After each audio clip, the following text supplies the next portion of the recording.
Hello everybody, it's Rich from Allerton Creek Farm. Customer brought these to the farmer's market yesterday. They were her grandfather's. He was a butcher and left these to her. There was, I think, 4 or 5 more, if I remember correctly, in the box that she brought over. And she wanted to get them restored. And when I say restored, she didn't want to get them back to like factory new where they're totally polished out. She wanted some of the patina left on them. She wanted some of the nicks, but just remove the rust, clean up the wood, and get them back to a point where she could use them on a daily basis. And as you can see, some of them are in pretty rough shape, the handles, but the handles are all solid. They're attached real well. Some have some cracks in them, like this handle here you could see. She wanted to keep the handle.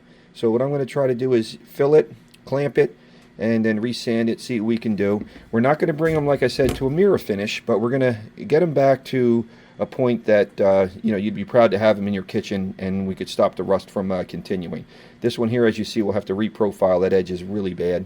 And this spatula here, it looks like it pitted or rotted to the point. We're going to see what we can do with that. We might have to cut that off and make it a little bit shorter, but I'll see how much metal I can salvage. If the pitting is so bad, I'll have to remove it.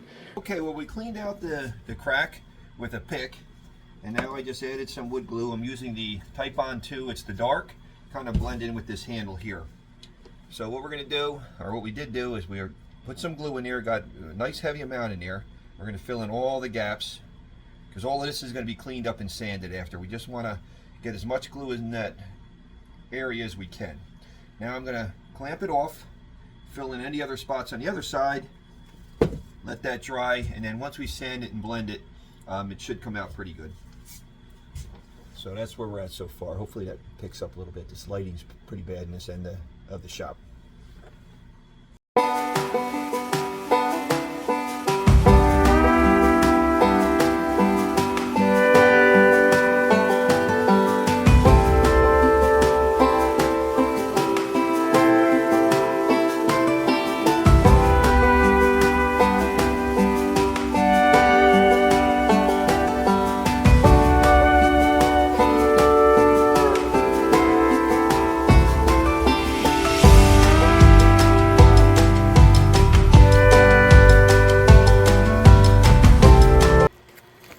Okay, that should help get rid of some of that rust, and it also smooth out some of that pitting in there.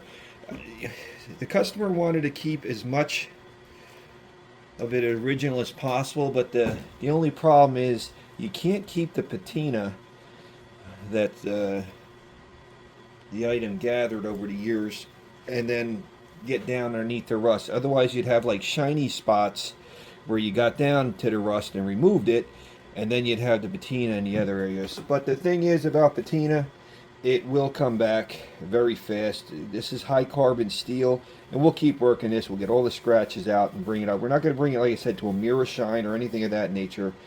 What we're going to do is just get it cleaned up, get that down, smoothed out a little bit more, and then we'll run it through all the different grits, get all those little surface scratches we put in it, and like I said, it'll attract the patina as soon as you start cutting stuff. And if you want to advance it even faster, you cut fruit and things like that with it, and before you know it, the sugar and acids will turn this to that gray patina color that people like in no time at all.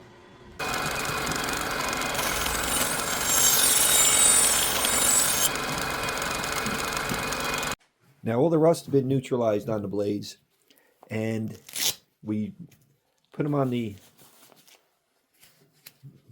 belt grinder with conditioning belts and smooth them out. There's going to be pitting, but like I said earlier in the video, the customer didn't want these brought back to like the original shine or anything. They want some of the nicks and the old injuries to them when her grandfather had them. So we're going to, of course, keep them like that. We haven't sharpened them yet. We're going to wait till the handles are totally done. Then I'm going to wrap the handles in saran wrap once they're dry, tape them up, and then I'll put the edge on them. But of course, you don't want to go too crazy putting an edge on them first as you're handling the handles, because one slip up and that could be a trip to the emergency room, or at least to the kitchen with some duct tape trying to fix up the mess. So, okay, we're sanding at 400 now. We started with 80 grit, then went to 120, 220, 320, and like I said, now we're at 400. Want to get it to about maybe 600. Then I'm going to put the first coat of boiled linseed oil. Then I'm going to continue to sand again and keep moving up in grits, maybe 800, 1,000, and then finish up at 1,500. I want to do at least 3 coats of that. I'm not sure yet if I decided to use the Danish oil or boiled linseed oil, but I'll let you know what we end up using. Either way, I think maybe I'll try a couple with one and a couple with the other and see how they come out. But like I said, now we're just going to smooth out the edges, give it a nice light sand. They've already feeling really good. Everything's been glued up nice and tight, so no water will get in any of the gaps.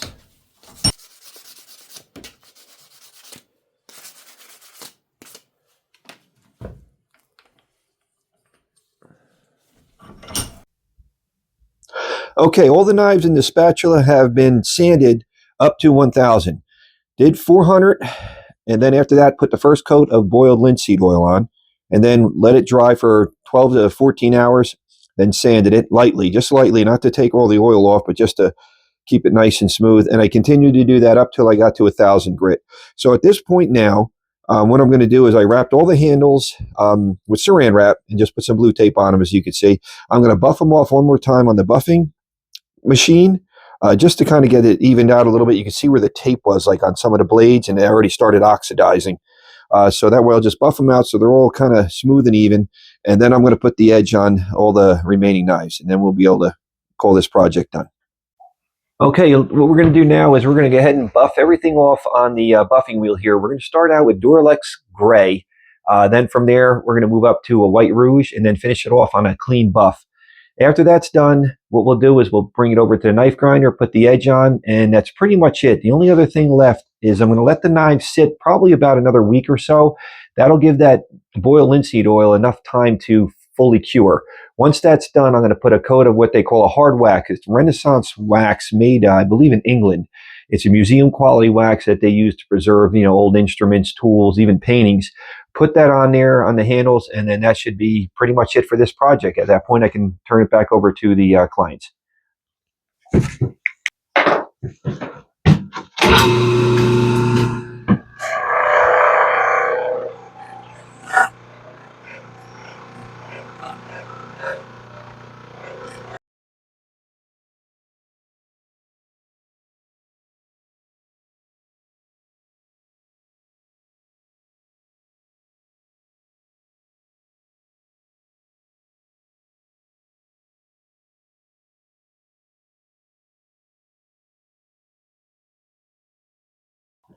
Okay, we're going to start with 80 grit because some of these are really bad. They were chipped, damaged. Some I had to grind a whole new profile on. So we'll start with the 80, run up to 120. Then from there, we'll do 220. And at that point, we should be pretty much set. I'll probably go up to 400 and then finish them off on a leather honing strap. So let's just get those started.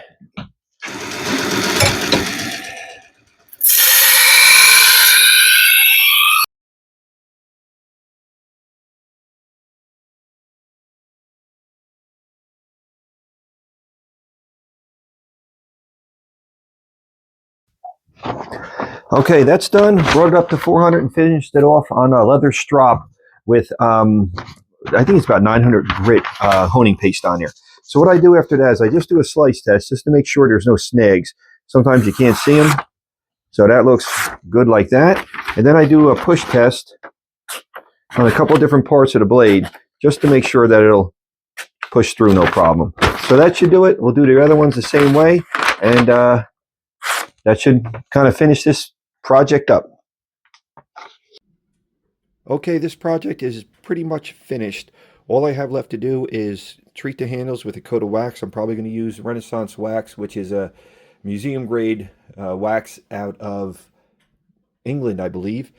They use it for paintings and military artifacts and to preserve them and hold them. So that should help seal everything out. We brought it up to 320 as far as sanding, sealed it all with boiled linseed oil. All the metal has been pretty much polished out.